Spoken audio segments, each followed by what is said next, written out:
Hi, everyone. I am Kelly, and this is Vote Her In, where we believe in the importance of paid medical and family leave.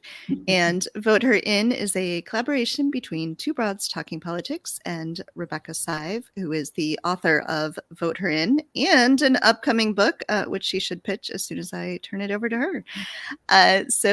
Hello, Rebecca.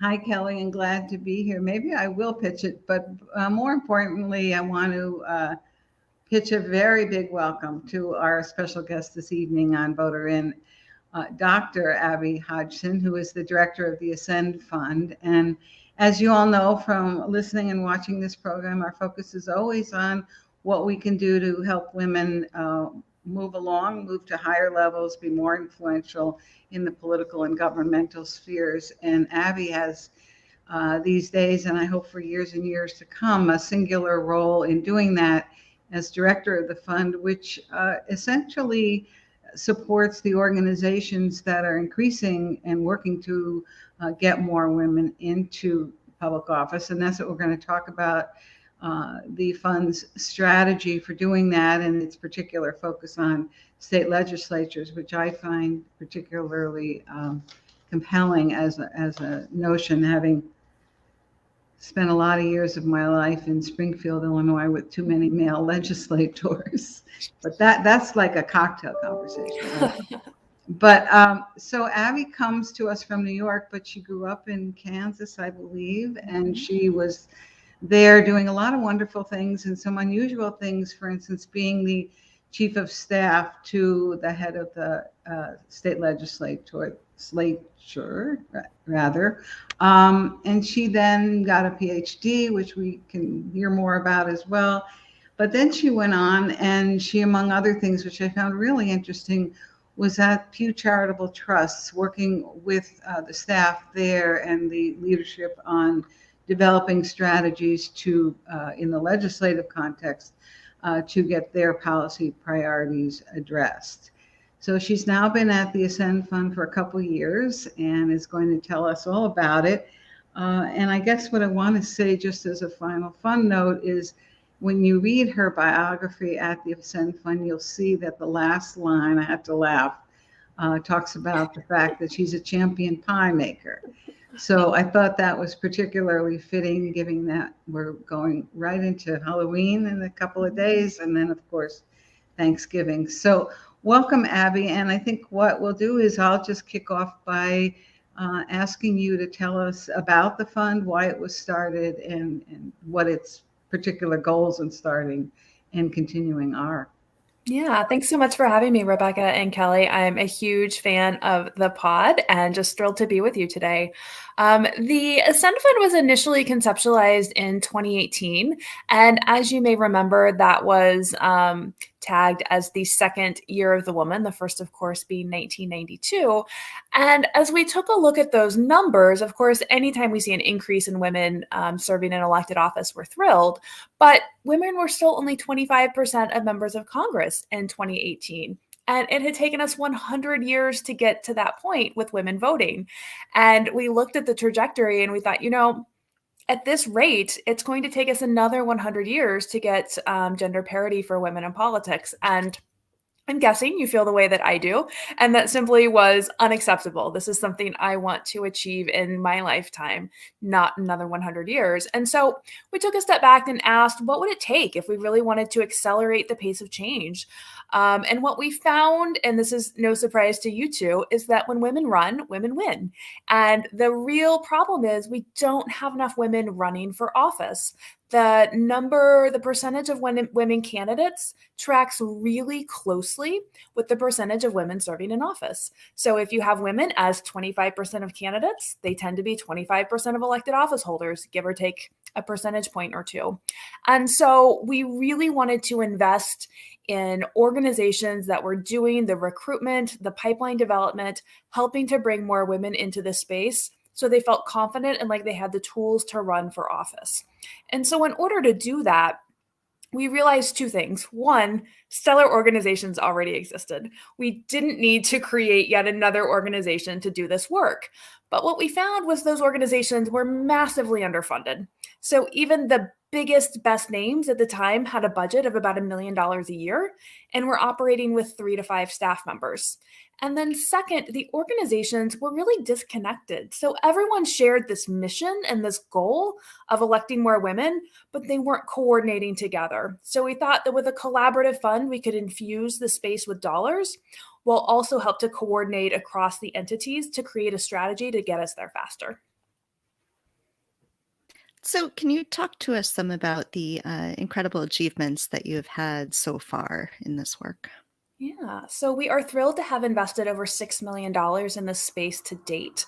We maintain a national portfolio of 12 nonpartisan nonprofit organizations, and they're a really diverse portfolio of organizations. So some like She Should Run help women conceptualize what it might mean to be a political leader. We have very traditional training programs, like Vote, Run, Lead.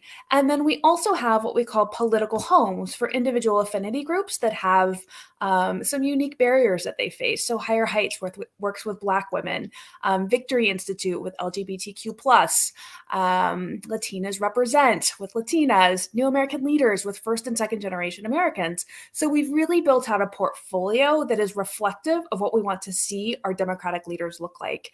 And we've found that the strategy is working.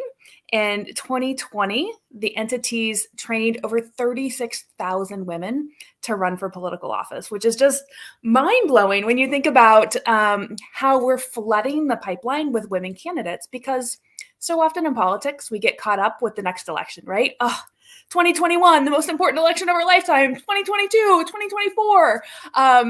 And that's fine, but this isn't something that we're going to achieve next year. It's something that's going to take us some time.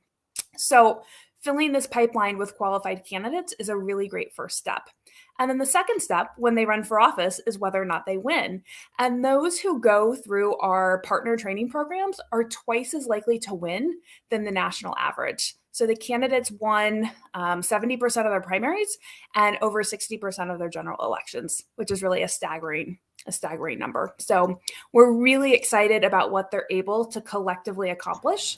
And then, of course, we just launched a 3-state pilot in Washington, Michigan, and Mississippi. So more to come on that. Yeah, I want to jump in and hear about 3 of my favorite states, actually. I have lots of, I think I've told you this, Abbie, family members in Washington, what my Yiddish mother-in-law would call mishpucha, people who aren't directly related, but who are family in Mississippi. And of course, I spend lots of time here in Michigan. But before we get to talking about that, I just want to go back a second to these data points you mentioned, which really are remarkable, and ask you about whether there are conclusions you can draw about what kind of women are making this choice and what kind of women seem to be winning and getting this job done that they want to get done. Yeah, I think what's most exciting for me is when I look at our reporting data, the women who are going through these programs and are being successful are far more diverse than those who might have previously come before them. So if you look at the composition of women in Congress over the last 50 years, it is predominantly white women. Many times it skews Democratic, and we're seeing far greater diversity. There's a record number of Black women in the U.S. House. Of course, there's no Black women in the Senate anymore, so we need to do work on that. But it's exciting to see women from various backgrounds, and I don't just mean racial backgrounds, socioeconomic backgrounds, diversity in terms of geographic location, rural and urban, be successful because they've been connected with an organization that's invested in providing them the support they need in order to run a great campaign. And do you see, in addition to the diversity that you mentioned, do you see sort of personal characteristics or family background, regardless of the other diversity factors that seem to play a role? Yeah, so we've got more moms than ever before and more single moms serving in elected office, which is great. In large part, I want to give a shout out to our partner, Vote Mama, who works to support them by allowing campaign funds for childcare. And then additionally, I think a big shift that I've seen over the course of my career is that women are able to run as their authentic self. previously they were forced into this mold of adopting relatively masculine characteristics in order to succeed. And we're seeing them show up as authentic whole selves, and the voters actually love this real person in front of them because they relate to them. They help, they know and live the same experiences that the voters are. And so that's a real difference that I've seen too. So related to that, and you've picked 3 states that are diverse and important and quite different. Can you talk to us about this state legislative strategy, how you pick the states, what is the trajectory of accomplishment that you hope to see, the kinds of women you hope to encourage to run? Yeah. So our goal is to achieve 50% representation in all 50 states by 2050. Although one of our advisory committee members resides in DC, and I told her I would happily update this to 51% in 51 states by 2050 should DC get statehood in the near future. But yes, so the first characteristic we were looking at when we picked these pilot states was where they were at on the spectrum and in the run up to parity, right? And so Washington is a state that has 42% women in their state legislature. For a very long time, they were number 1 in the nation, but then they slid back about 10 percentage points and had to regain all of that progress they had made previously. And so this idea of how do we sustain progress once we achieve it and then push people and organizations over the finish line is really important when we think about Washington. In contrast, in Michigan, parity has really made a lot of progress in recent years. So prior to the 2018 election, women were 25% of state legislators in Michigan, but they're now 31%. So they made this big jump. So then what do we do again to sustain that progress and keep it moving forward at that dramatic rate?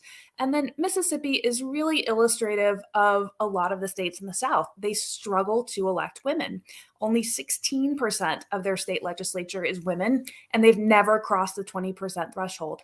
So there's really just a lot of work to do in Mississippi. So it's great that we're starting now. And then, of course, the states are geographically spread out across the U.S. They're very politically different. Washington is blue, Michigan is purple, Mississippi is red.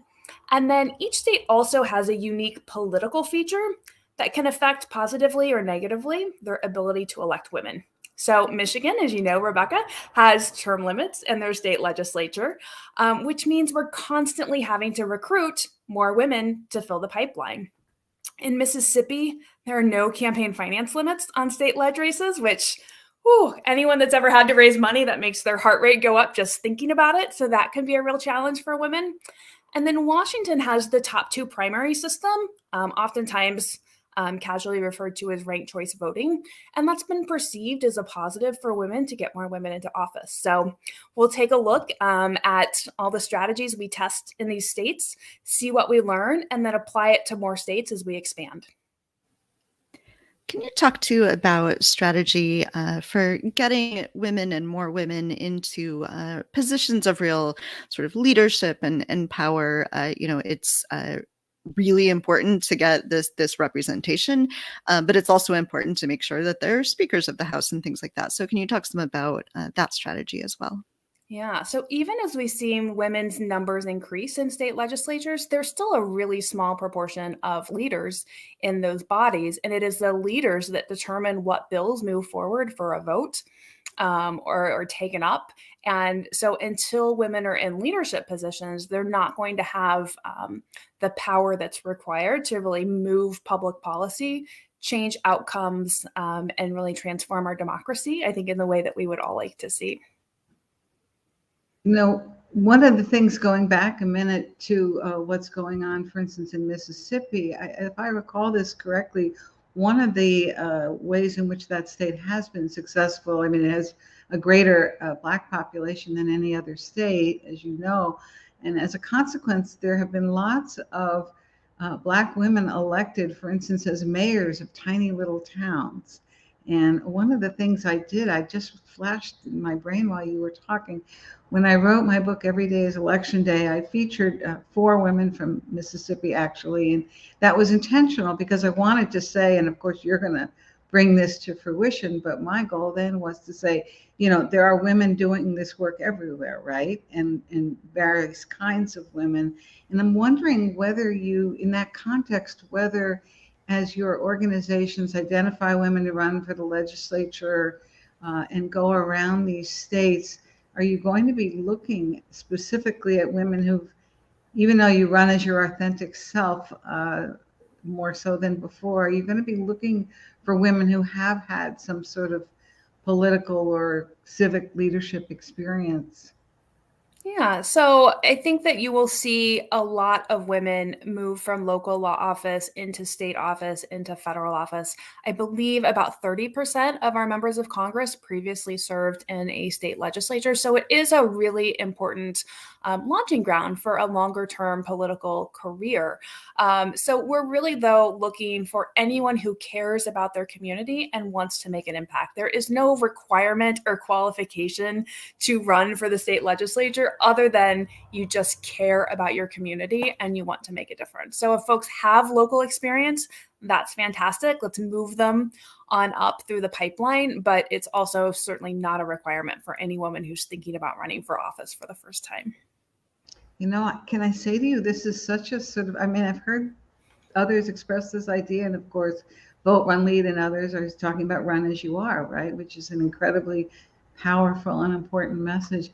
But as you noted before, but just to underscore, it's such a dramatic difference in the strategy and the expectation and the notion of women running. It was just really always the case until quite recently. Right. We all know that men wake up one day and say, I want to be president of the United States, run and win, right? No one tells them, oh, well, you've got to start on school board and go to city commission and then state legislature and then executive. And then, no one ever tells a man that, and he wouldn't contemplate it. And so we want women to understand that same message of, if you care, you're qualified and you should run. And always happy to have conversations with women about what the right fit is for their background, experience, and interest, right? If you really care about public education and your kid's school, then maybe school board is right. But the state legislature allocates an awful lot of money towards education, and that can be really important. So just finding the right fit for you is what's important. So speaking of money, can you talk a bit, I know you've been thinking about this and mentioned it in earlier conversations, about the issue of the pay scale and what that means for women who are thinking about running or who are elected? Yeah, so I just heard from someone the other day that their school board meets for 5 hours in the middle of like a Wednesday afternoon, which is pretty exclusionary to anyone who has a quote unquote real job from 9 to 5 or works during the day. How would you ever take 5 hours out of your day midweek every single week? As we look towards state legislatures, pay can be abysmal. Yes, it can be a part-time job, meaning you're part-time in the Capitol, but anyone who's ever done that work is so committed to their constituents that they're easily working 40, 60, 80 hours a week at that, which can make holding a steady job really challenging. And we believe strongly that women from all backgrounds, and men too, quite frankly, all socioeconomic backgrounds, shouldn't be limited from serving in office because of the low salary or the irregular hours. So there are programs like the Women's Democracy Lab that are offering fellowships to women legislators. And then we're working on a strategy for how we increase pay to ensure that it's full-time and a living wage to allow legislators to do this with their whole heart. So can you share with us how that works? What can you do to implement a strategy, or what does the strategy look like? Yeah, so we're just in the initial stages of what this may look like. Obviously, state legislators vote on their own pay, and it's generally a really political vote. And if you vote to increase your salary, think if I voted to increase my pay 500%, right? The voters would just riot.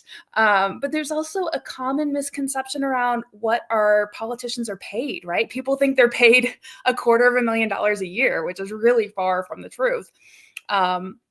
So part of it is going to be public education so that they're more accepting of this pay raise. We believe that we'll need to get legislators from both sides of the aisle to vote on this so that it isn't politicized. And I think the more states that we can move at once, the better.